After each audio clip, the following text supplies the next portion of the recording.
నమస్తే, నా పేరు మాధురి. వైజాగ్ లోకల్ న్యూస్ వార్తలకి స్వాగతం. వార్తల్లో ముందుగా ముఖ్యాంశాలు.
వార్తల్లో ముందుగా విశాఖపట్నం జిల్లా సింహాచలం పుణ్యక్షేత్రంలో గిరి ప్రదక్షిణ మహోత్సవాన్ని పురస్కరించుకొని భక్తుల రాక మంగళవారం వేకువజాము నుంచే ప్రారంభమైంది. మధ్యాహ్నం తొలి పావంచ వద్ద పుష్పరథంతో ఉత్సవాలు ఆలయ ధర్మకర్త పూసపాటి అశోక్ గజపతి రథంకి జెండా ఊపి ప్రారంభించారు. మొత్తం 32 కిలోమీటర్ల గిరి ప్రదక్షిణలో లక్షలాది మంది భక్తులు పాల్గొన్నారు. తొలి పావంచ వద్ద కొబ్బరికాయ కొట్టి భక్తులు ప్రదక్షిణ ప్రారంభించారు.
ఎందుకు చేస్తారు అంటే ఒకసారి చేస్తే ప్రదక్షిణ చేసే కొద్ది ఫలితం దక్కుతుందని శాస్త్రాలు ఘోషిస్తున్నారు. సందోహంతో అత్యంత వైభవంగా గిరి ప్రదక్షిణ మహోత్సవం ప్రచార రథంతో పుష్పరథంతో అత్యంత సుందర పుష్పరథంతో ప్రారంభమైంది. భక్తులందరూ అదిగో చూడండి, అత్యంత వైభవంగా స్వామివారిని సేవిస్తూ గిరి ప్రదక్షిణని చిన్న పెద్ద తేడా లేకుండా ముసలివాళ్ళు పిల్లలు అందరూ కలిసి గిరి ప్రదక్షిణ చేస్తున్నారు. ఈ గిరి ప్రదక్షిణ చేయడానికి కారణం ఏంటి అంటే 22 అక్షరం అంటే పరిసంఖ్యగా ప్రదక్షిణ మొదలైంది.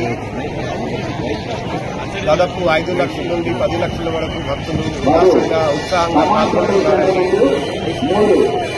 ఇప్పుడు మేము తొలి పావంచ దగ్గర ఉన్నాము.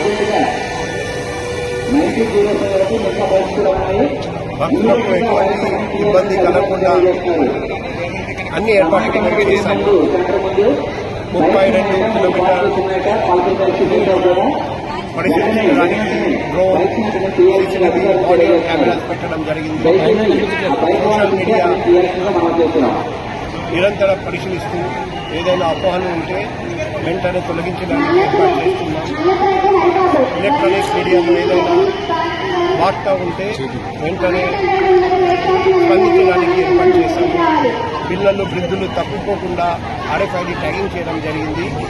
భక్తులకు ప్రజలకు మా కోరిక, పోలీసుకి సహకరించండి, మేము కూడా మీకు అండగా ఉంటామని ఈ సందర్భంగా హామీ ఇస్తున్నాం.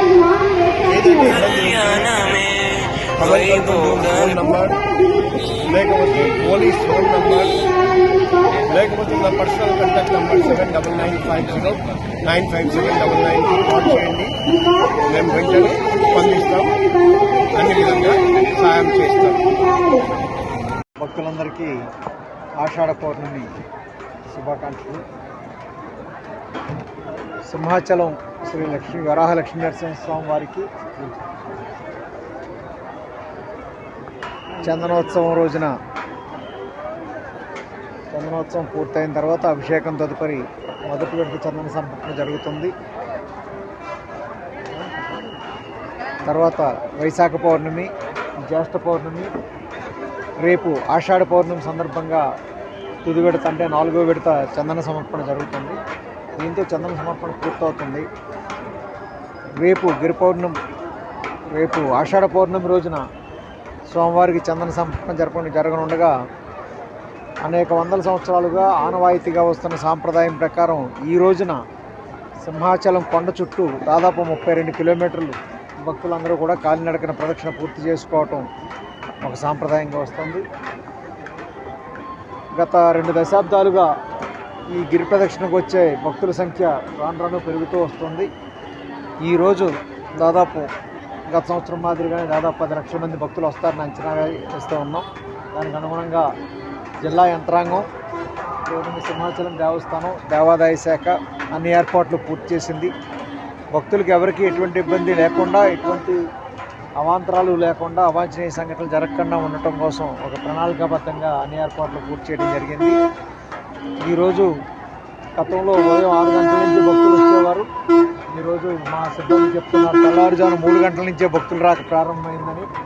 ఇప్పుడు కూడా గత సంవత్సరం కంటే ఈ సమయానికి ఎక్కువ మంది భక్తులు ఉన్నట్టుగా కనిపిస్తూ ఉంది. ఈ ప్రకారం సాయంత్రానికి దాదాపు 10 లక్షల మంది వరకు భక్తులు వస్తారని పూర్తిగా అంచనా వస్తూ ఉన్నాం. మధ్యాహ్నం 2 గంటలకి వంశపారంపర్య ధర్మకర్త గారి చేతుల మీదుగా స్వామివారి రథయాత్ర ప్రారంభమవుతుంది. ఆ రథం 2 గంటలకు ఇక్కడ ప్రారంభమై కొండ చుట్టూ ప్రదక్షిణ పూర్తి చేసుకుని రాత్రికి మళ్ళీ సింహాచలం చేరుకుంటుంది. అయితే భక్తులు మాత్రం తెల్లవారుజామున ఎవరికి అనుకూలమైన సమయంలో వాళ్ళు ఈరోజు తెల్లవారుజాము నుంచి కూడా గిరి ప్రదక్షిణ ప్రారంభించుకున్నారు. అలాగే ఈ గిరి ప్రదక్షిణకి వచ్చే భక్తుల సంఖ్య దాదాపు రాత్రి 9 గంటల వరకు కూడా కొనసాగుతుంది. వాళ్ళందరూ కొండ చుట్టూ పూర్తి చేసుకుని వచ్చేసరికి రేపు ఉదయం కూడా అవుతుంది. విశాఖ నగర పోలీస్ కమిషనర్ పరిధిలో నేరాల అదుపునకు చోరీకి గురైన సొత్తు స్వాధీనానికి చేపట్టిన చర్యలు సత్ఫలితాలనిచ్చాయి. గత జూన్ నెలలో నమోదైన వివిధ రకాల ఆస్తి నేరాలకు సంబంధించి మొత్తం 71 కేసులను ఛేదించి 84 మంది నిందితులను అరెస్ట్ చేసి రిమాండ్ కు తరలించినట్లు నగర పోలీస్ కమిషనర్ డాక్టర్ శంఖబ్రత బాగ్బీ వెల్లడించారు.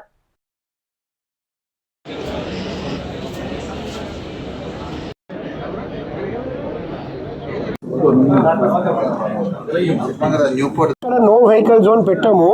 ఆ ఆల్టర్నేట్ రోడ్ డైవర్షన్ కూడా ట్రాఫిక్ అడ్వైజర్స్ కూడా తెలియజేశాము. కానీ అంబులెన్స్ ఉంటే మాత్రం మేము అలౌ చేస్తాం. అంబులెన్స్ తప్ప ఆల్ వెహికల్స్ కొన్ని గంటలు మాత్రమే. ఇప్పుడు ప్రతి సంవత్సరం మీరు చూడండి, సాయంత్రం నుండి స్టార్ట్ అవుతుంది మధ్యరాత్రి వరకు. ఈ కొన్ని గంటలు మాత్రం మేము పబ్లిక్కి రిక్వెస్ట్ చేస్తున్నాం. పోయిన సంవత్సరం కూడా మీకు గుర్తుంది, మా దగ్గర ఫుట్ ఓవర్ బ్రిడ్జ్ లేదు, అండర్ పాస్ లేదు, సబ్వే లేదు. ఒకవైపు లక్షల మంది భక్తులు వెళ్తున్నారు, మరోవైపు ట్రాఫిక్ వస్తుంది. ఎప్పుడైనా ప్రమాదం లేకపోతే తొక్కిసంట జరగడానికి అవకాశం ఉంది. అది జరగనీయకుండా చూడాలంటే ప్రజలు మాకు సహకరించాలి. ఆ కొన్ని గంటలు మాత్రమే ఆ రూట్ హనుమాన్ వాకా నుండి ఇసుక తోట, వెనుకొజిపాలెం ఇసుక తోట ఆ ఏరియా మాత్రం అవాయిడ్ చేయండి. ఆ టైం మాత్రం ఎమర్జెన్సీ ఉంటే ఎలా డైవర్షన్ తీసుకోవాలి ఆల్రెడీ డిస్ట్రిక్ట్ కలెక్టరేట్ నుండి మా పోలీస్ తరపున అందరికీ తెలియజేయడం జరిగింది. FM ఛానల్స్ ద్వారా కూడా చెప్తున్నాం, సోషల్ మీడియా ద్వారా, ఎలక్ట్రానిక్ అండ్ ప్రింట్ మీడియా ద్వారా మీ ద్వారా తెలియజేస్తున్నాం. దయచేసి పాటించండి, సహకరించండి. ప్రతి సంవత్సరం ఈ కొన్ని గంటలు మాత్రం దయచేసి హెల్ప్ చేయండి. ప్రజలు మాకు సహకరించాలి. ఈసారి రేపు ఎల్లుండి 2 రోజులు మనం గిరి ప్రదక్షిణ ఏర్పాటు చేస్తున్నాం. ఇంతకుముందు కూడా చాలాసార్లు మీటింగ్ పెట్టడం జరిగింది. జిల్లా యంత్రాంగం, పోలీస్ కలిసి. తర్వాత మొన్న శనివారం నాడు గౌరవ హోమ్ మినిస్టర్ మేడం ఆధ్వర్యంలో కూడా మేము అక్కడ డిస్ట్రిక్ట్ కలెక్టరేట్లో మీటింగ్ పెట్టాము. ఈసారి పోలీస్ కూడా పకడ్బందీగా అన్ని ఏర్పాట్లు చేస్తున్నారండి. 32 కిలోమీటర్ భక్తులు నడిచి వెళ్తారండి. మొత్తం రోడ్ ఎక్సెప్ట్ ఇక్కడ నో ఫ్లయింగ్ జోన్ ఉంది, ఆ ఏరియా తప్ప మొత్తం డ్రోన్ ద్వారా కవర్ చేస్తాం. అది కాకుండా CCTV with night vision device ద్వారా కవర్ చేస్తాం. అస్త్రం ద్వారా ఎక్కడ కంజెషన్ ఉందా లేదా చెక్ చేస్తూ ఉంటాం. కంటిన్యూస్గా సోషల్ మీడియాలో ఏమైనా వార్తలు వస్తూ ఉంటాయి, ఇక్కడ ప్రాబ్లం అక్కడ ప్రాబ్లం, అది కూడా central command and control room నుండి అబ్జర్వ్ చేస్తూ ఉంటాం. అందరికీ బాడీ ఆన్ కెమెరా ధరించమని చెప్పాము. ఆ బాడీ ఆన్ కెమెరా ఫుటేజ్ నుండి కూడా మానిటర్ చేస్తూ ఉంటాం. ఇంకొకటి, వర్ష సూచనలు ఉన్నాయి కాబట్టి అందరికీ రెయిన్ కోట్ పెట్టమని చెప్పాము. అది కాకుండా ప్రతి స్టాల్కి నేను రిక్వెస్ట్ బోట్లు మరమ్మతులు వేయడానికి మునిగిపోయే పడవల్ని వెలికి తీయడానికి ఎమ్మెల్యే వంశీకృష్ణ శ్రీనివాస్ విజ్ఞప్తి మేరకు విశాఖ పోర్ట్ అథారిటీ చేపల రేవులు ఏర్పాటు చేసిన భారీ క్రేన్ ను సోమవారం ఆయన ప్రారంభించారు. ఈ సందర్భంగా ఎమ్మెల్యే మాట్లాడారు. మత్స్యకారుల సమస్యలు పరిష్కరిస్తామని హామీ ఇచ్చారు.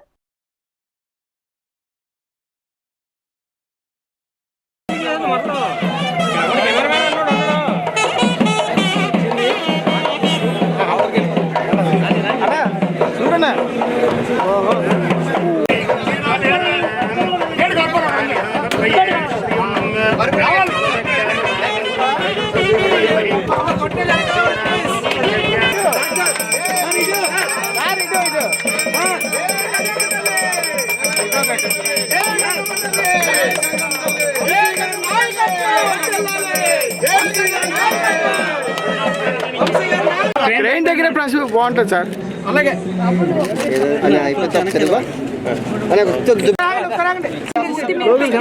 నమస్కారం. ఈరోజు ఒక చరిత్ర అంటే చెప్పాలి.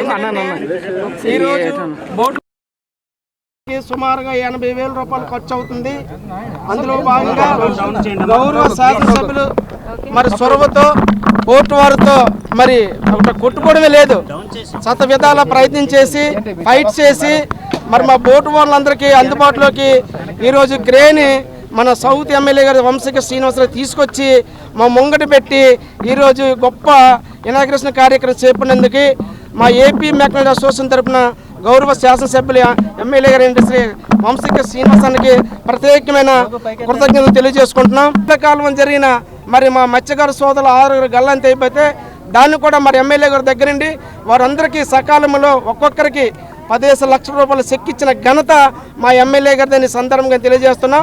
మరి ఏదేమైనా సరే ఇంతటి చక్కటి వాతావరణాన్ని ఇంతమంది బోటు ఓనర్ల మనోవేదాలు మనసులో గెలుచుకున్న మా ఎమ్మెల్యే గారికి ఎప్పుడు కూడా మా మత్స్యకారులందరూ కూడా ఆయనకి సేదుడు ఓదడుగా ఉండి ఆయన ఎప్పుడు పిలిచినా ఆయన వెంటనే నడవడానికి మేమందరము కంకణ కొట్టుకొని ఆయన చెప్పిన దారిలో ఆయన బాటలో నడుస్తామని ఈ సందర్భంగా మీ అందరికీ తెలియజేస్తున్నాను.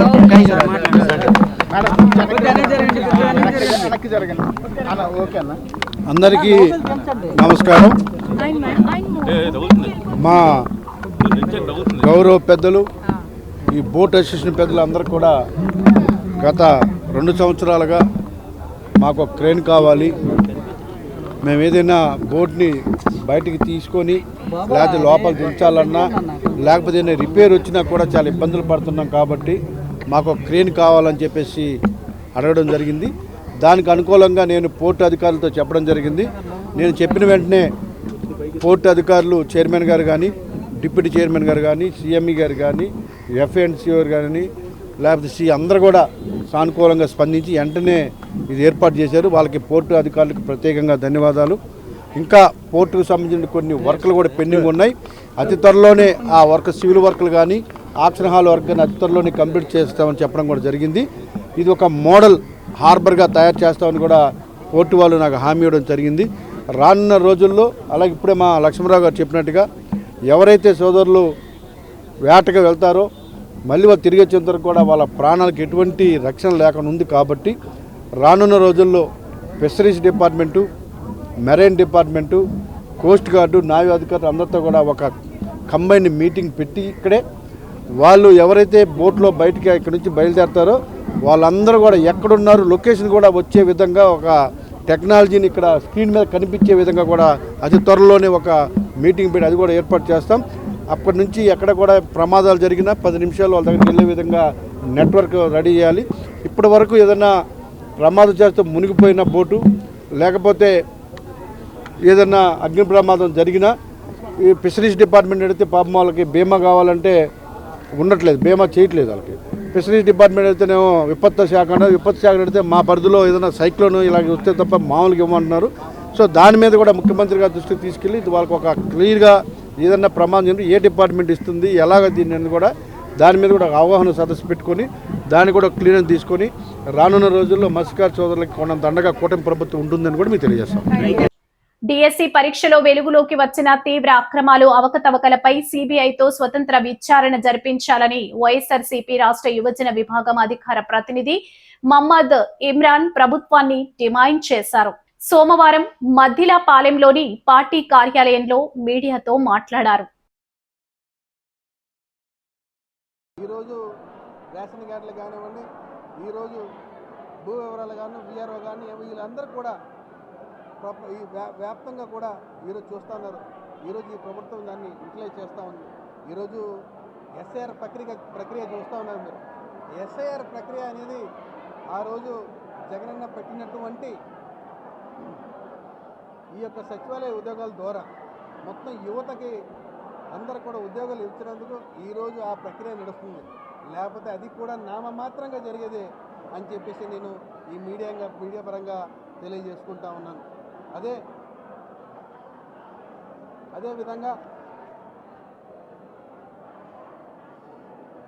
అదేవిధంగా ఈరోజు టీచర్ పోస్టులు కూడా మీరు బేరసారాలు జరిగినట్టు వీడియోలో వచ్చినా దాన్ని నామమాత్రం కేసుల ద్వారా మీరు మాత్రం తూతు మాత్రం అనిపించారు. మీరు దానికి కూడా సమాధానం చెప్పాలి. అలాగే అక్రమాలకు పాల్పడిన ప్రతి ఒక్క సంస్థలకు కానీ వ్యక్తులకు కానీ అధికారులపైన కానీ ప్రతి ఒక్కరి మీద కూడా మీరు తప్పకుండా చర్యలు తీసుకోవాలి. ఏ విధంగా నీటి పరీక్షల్లో కేంద్ర ప్రభుత్వం ఏ విధంగా అవకతవకలు జరిపి విద్యాశాఖ మంత్రిని రాజీనామా చేసే దిశగా పట్టుకెళ్లిన యువత మరొకసారి మీరందరూ మేలుకోవాల్సిందిగా కోరుతూ ఉన్నాను. డిఎస్సి పోస్టులు అలాగే మన ఆంధ్ర రాష్ట్రంలో కూడా ఈ లీడ్ పోస్టులు కూడా ఇవన్నీ కూడా అన్యాయంగా జరిగినాయి. కాబట్టి ఇక్కడ ఉన్నటువంటి విద్యాశాఖ మంత్రి లోకేష్ గారు కూడా తప్పకుండా మీరు కూడా రాజీనామా చేయవలసిన బాధ్యత మీ పైన ఉందని చెప్పేసి ఈ వైఎస్ఆర్సీపీ ప్రభుత్వం ఖచ్చితంగా గట్టిగా చెప్తా ఉంది. రేపనే రోజు యువత అందరి పట్ల మాకున్న చిత్తశుద్ధితో మేము వైఎస్ఆర్సీపీ ప్రభుత్వం యావత్ యువత వైపు నించింది. కాబట్టి రేపు మరలా గాంధీ విగ్రహం నుంచి జీవీఎంసీ గాంధీ విగ్రహం నుంచి అంబేద్కర్ స్టాచ్యూ వరకు కూడా మేము నిదర్శనలో మా యువత స్టూడెంట్ వింగ్ ప్రతి ఒక్కరు కూడా పెద్ద ఎత్తున పాల్గొంటారు. దానికి గాను ఇక్కడ ఉన్న విశాఖలో ఉన్నటువంటి యువత అందరూ కూడా అలాగే డిఎస్సి రాసినటువంటి యువత కూడా ప్రతి ఒక్కరు కూడా స్పందించి ఇది రాష్ట్రంలో ఉన్నటువంటి అరాచకాల్ని మనమందరం పూర్తిగా తుడిచిపెట్టేంత వరకు మనందరం కూడా పోరాటాన్ని ముందుకు తీసుకెళ్లాలని చెప్పి మీ అందరినీ విన్నవించుకుంటా ఉన్నాను. రేపు అనేది మనమందరం కూడా ఏ విధంగా మనం ఢిల్లీలో జంతర్ మంతర్లో ఏ విధంగా యువతంతా కదిలి ఆ రాష్ట్రాన్ని ఆ కేంద్రాన్ని ఏ విధంగా మనం ఊపిందో కేంద్ర రాష్ట్రాన్ని ఏ విధంగా మెడలు వంచి ఈరోజు పనిచేయించుకుందో అదే రకంగా రాష్ట్రంలో కూడా మన యువతందరూ కూడా ఏకం అవ్వాలని చెప్పేసి మీ అందరినీ హృదయపూర్వకంగా ఆహ్వానిస్తూ ఉన్నాను. గాజువాక నియోజకవర్గంలో ఇంటింటికి తెలుగుదేశం కార్యక్రమానికి టీడీపీ రాష్ట్ర అధ్యక్షులు గాజువాక ఎమ్మెల్యే పల్లా శ్రీనివాసరావు శ్రీకారం చుట్టారు. జీవీఎంసీ 65వ వార్డు కాకతీయ కూడలి వద్ద ముందుగా ఎన్టీఆర్ విగ్రహానికి పూలమాలలు వేసి నివాళులు అర్పించారు. అనంతరం పార్టీ పరిశీలకులు కిడారి శ్రావణ్ కుమార్, వార్డు మాజీ కార్పొరేటర్ బొడ్డు నరసింహ పాత్రులతో కలిసి వార్డులో ఇంటింటికి వెళ్లి కరపత్రాలను పంచిపెట్టారు.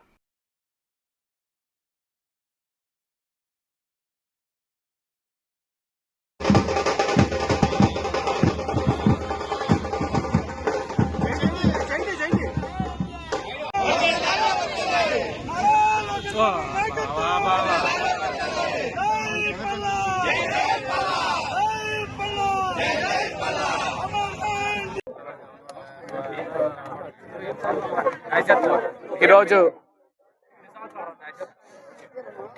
మన రాష్ట్ర వ్యాప్తంగా కూడా గౌరవ ముఖ్యమంత్రి గారు శ్రీ నారా చంద్రబాబు నాయుడు గారు, అదేవిధంగా గౌరవ వర్కింగ్ ప్రెసిడెంట్ గారు లోకేష్ బాబు గారు ఆదేశాల మేరకు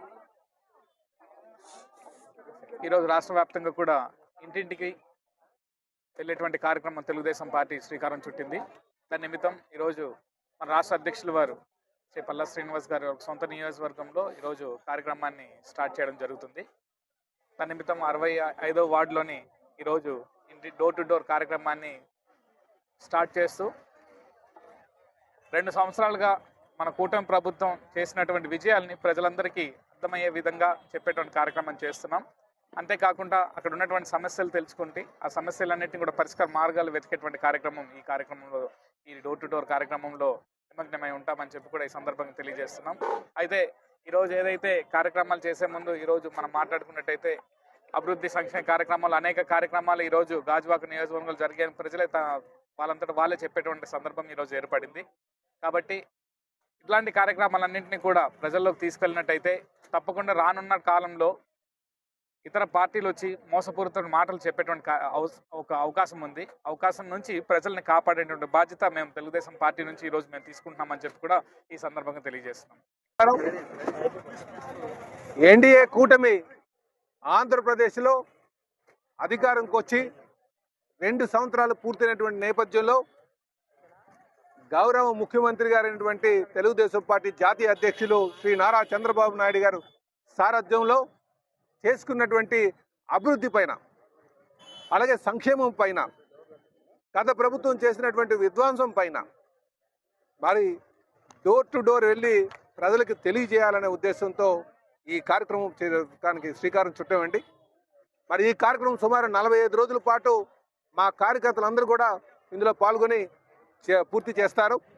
అలాగే క్షేత్రస్థాయిలో ప్రజలు ఎదుర్కొన్నటువంటి సమస్యలు కూడా తెలుసుకొని అది మళ్ళీ మా పార్టీ దృష్టికి తీసుకొచ్చి ముందుకి ఏ విధంగా వాటిని పరిష్కారం చేయాలన్న దాని మీద కూడా ఆలోచన చేయమని చెప్పేసి కూడా చెప్పడం జరిగింది. కనుక ఈ రోజు నుంచి ప్రతి ఒక్క తెలుగుదేశం పార్టీ కార్యకర్త కూడా కూటమి పార్టీ చేసినటువంటి అభివృద్ధిని, సంక్షేమాన్ని, అలాగే కేంద్రం అందిస్తున్నటువంటి సహకారాన్ని, మిత్రపక్షాలు అందిస్తున్నటువంటి చేయూతిని ఇవన్నీ కూడా ప్రజలకు తెలియజేయడానికి Telugu Desam party door to door campaigning చేస్తుంది.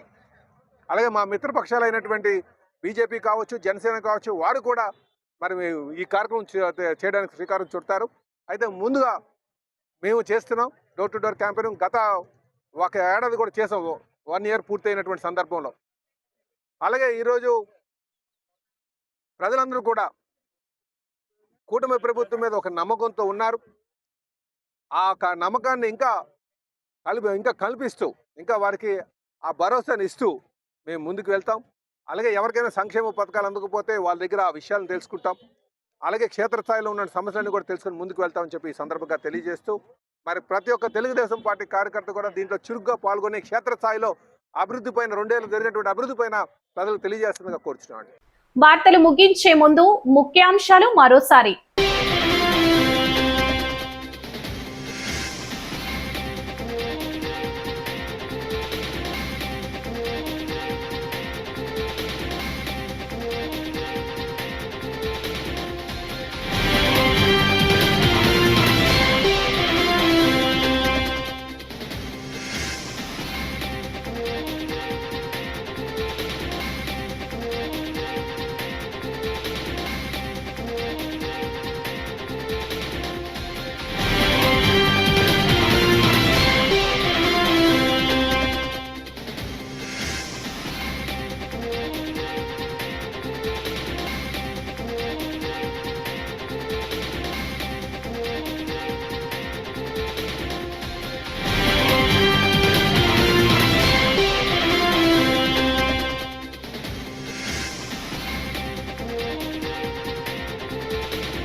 ఈ వార్తలు ఇంతటితో సమాప్తం. తిరిగి మరో తాజా బులెటిన్ లో కలుసుకుందాం. అంతవరకు సెలవు. నమస్కారం.